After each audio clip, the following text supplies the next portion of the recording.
Hey, Heidi ho, Heidi ho. So, um, I'm going to go back to the message I left yesterday, and it does have to do with guarding our seven gates. Um, Also has to do with our soul tribe. So, things that we do to ourselves um, that may cause us to miss out on uh, different things in life when it comes to connecting with our soul tribe. And it goes back to, like I said, birds of a feather flock together.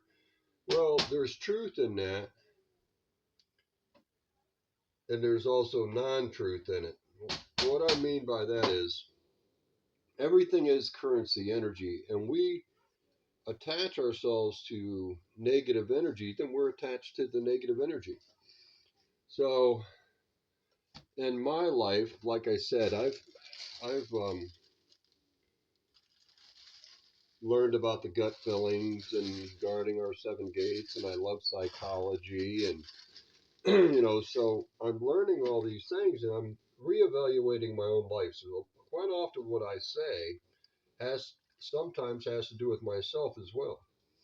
So guarding our seven gates. When we're younger, we lack knowledge and wisdom, and we'll allow ourselves to do things if we don't seek knowledge and wisdom.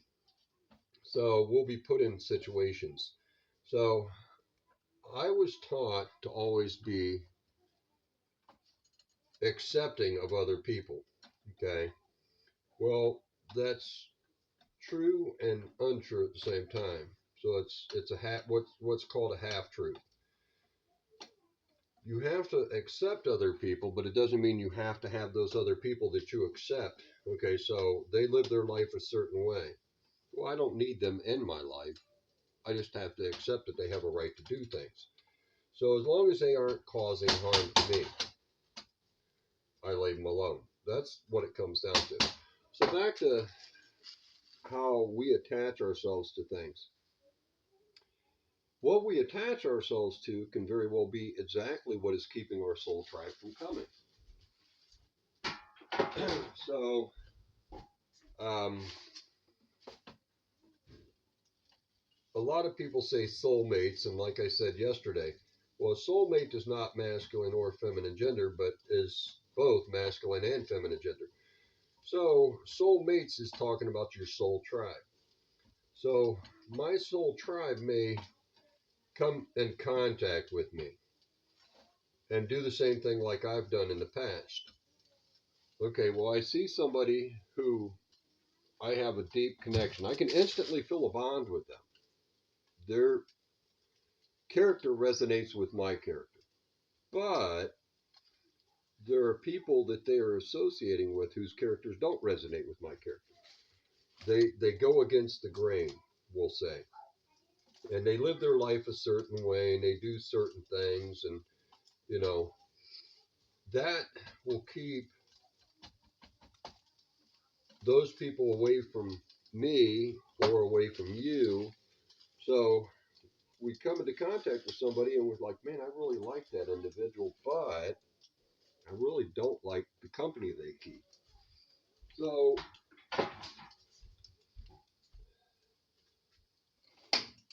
that's one of the reasons why we are told to read Torah, Tanakh, to gain knowledge and wisdom. And there is a lot of knowledge and wisdom in that book. And then if you read the original, which is uh, Torah, which is the five books of Moshe Rabbeinu, Tanakh, which is what a few people know as the Old Testament. so um, we're told to seek knowledge and wisdom. We're told that we're not supposed to break bread with certain people.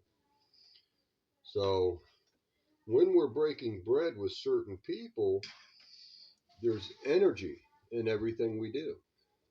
We're absorbing that energy. So we will take on some of the character traits of those individuals. So they speak Lashon Hara. We're gonna be taking that energy in. Lashon Hara is speaking evil. They're wicked or greedy for gain. We're going to be attached to that currency, that energy of them being, because it's so you got psychopathy and sociopathy. Sociopathy is somebody who actually does a lot of things as a psychopath, but they're created that way by society, so the environment they're in. So being greedy for gain, well, everybody else is doing it in my little club in Western culture. You know, they don't. Nobody else is looking at, okay, how's the child who was in the mine benefiting when the mine collapsed because they're digging by hand for aggregates so that you can have the technology and the toys that you think that you got to have.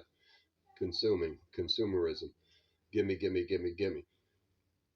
We attach ourselves to that because all around us we believe that's okay, that's acceptable, but we don't think about where is this product that I'm consuming, where does it come from, what was given up, and how is the individual who was giving me the aggregates or the currency, because it's their currency, their energy, they had to go and dig by hand.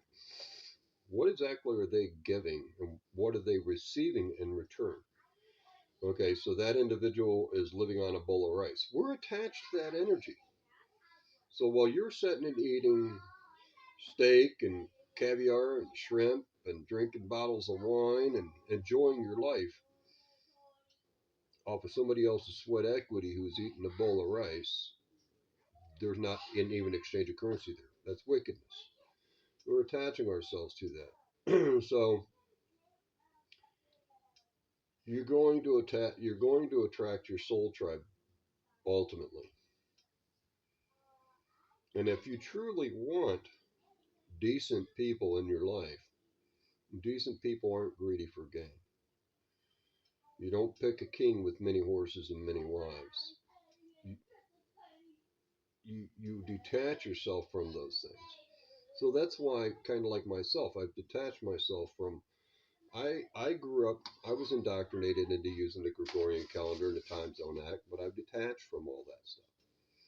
My tribe follows our Ima Abba's time, the Creator's time, what some call Hashem, but I see only a mother and a father, king and queen, not just a king.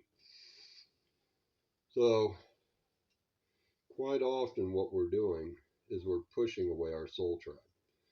We're pushing away our soul mate.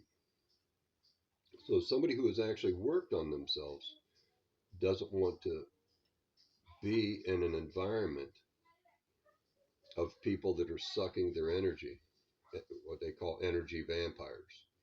You like peace. So I've gotten to where I like peace. I don't like all the, everybody rushing around seeing how much materialism they can get. So they go to work and they work 16 hours a day, 14 hours a day, 10 hours a day. So they can say, look what I'm doing with my life. Look what I'm getting out of my 14, 16 hours to pay for a car that they only drive back and forth to work. And that, they're not going to take that with them when they leave the body. Pay for a house that they don't get to live in. Consumerism. So you're giving up your life for an image, giving up your health for an image. Well, when you get to a certain point in your life, you don't want to attach to that energy. So you try to limit the amount of people that you're around who think like that. Make it a small circle because it's like, okay, well, which is like I've said before. So I've pretty much become a hermit. Is the easiest way to say it. But I do run into the occasional individual who they resonate with me. So I don't, mind being around them. I can feel they're a part of my soul tribe because they touch my soul at a very deep level. I feel at ease and comfortable, like at peace with those individuals. So that's a message for today. We've got to really, really watch our seven gates, seek knowledge and wisdom, make wise choices as to who do we actually want around us, because those individuals we choose to have around us may very well be the individuals pushing your soul tribe away. They're getting you to believe certain things, to act a certain way. And if it's out of your character, pushing those individuals away is right. There's nothing wrong with that. And anybody who gets upset about that, well, then they aren't your soul tribe. If they get upset over your peace, you wanting peace, then they're not your soul tribe. God bless. Much love.